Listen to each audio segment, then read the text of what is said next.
In the Roman Catholic Church, collegiality refers to the Pope governing the Church in collaboration with the bishops of the local churches, respecting the proper autonomy. Quote, "In the early Church the Pope's authority was relatively limited, and regional churches elected their own bishops, resolved disputes in local synods, and only felt the need to appeal to the Pope under special circumstances."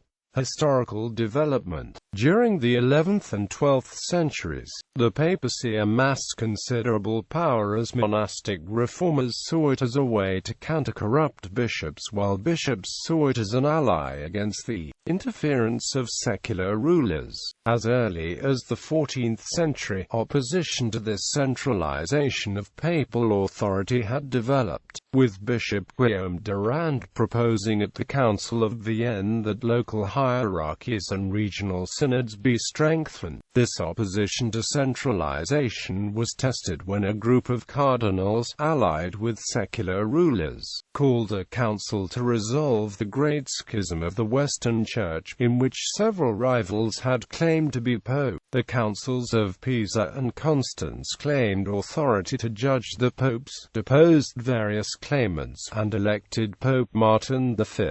The Council of Constance also claimed that all Christians, including the Pope, were bound to obey councils in matters pertaining to faith, the ending of the schism, and the reform of the Church.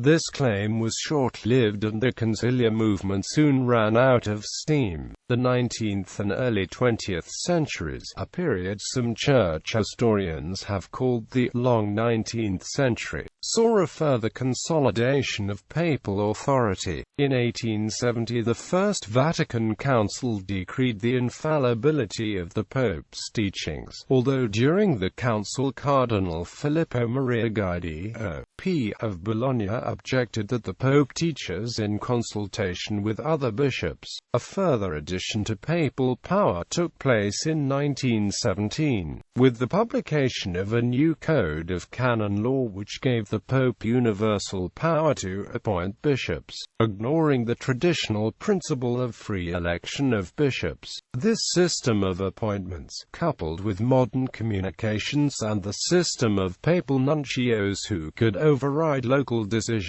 reduced the power of bishops and made the popes the last absolute monarchs.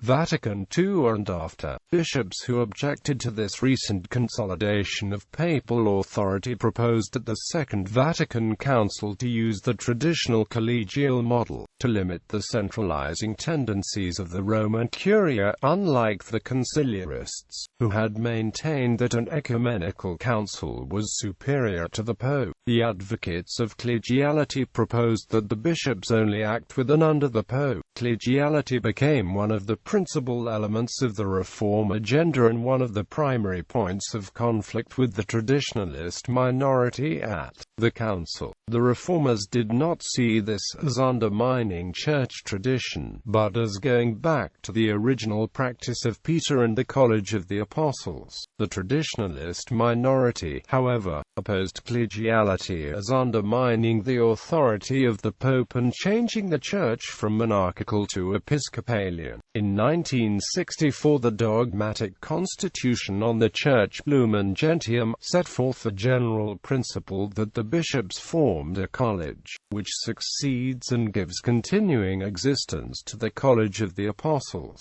The next year Pope Paul VI issued a letter on his own initiative, Apostolica Sollicitudo, which established the Synod of Bishops, while the Council's decree on the pastoral office of bishops, Christus Dominus, established general rules for national and regional conferences of bishops, urging the formation where they did not already exist. Since Vatican II there has been an ongoing debate about the authority of bishops' conferences between advocates of centralization of authority in the Vatican, who played down the importance of bishops' conferences, and supporters of decentralization, who emphasize their importance. In 1998, Pope John Paul II issued a motu proprio on the theological and juridical nature of episcopal conferences, which has been described as probably the most important post-conciliar papal document on episcopal collegiality. Quote, he stated that the declarations of such conferences constitute authentic magisterium when approved unanimously by the conference, otherwise the conference majority must seek the recognition of the Apostolic See, which they will not receive if the majority is not substantial. For the beginning of his papacy, Pope Francis, who had twice been elected head of the Argentine Bishops' Conference, has advocated increasing the role of collegiality and synodality in the development of church teachings.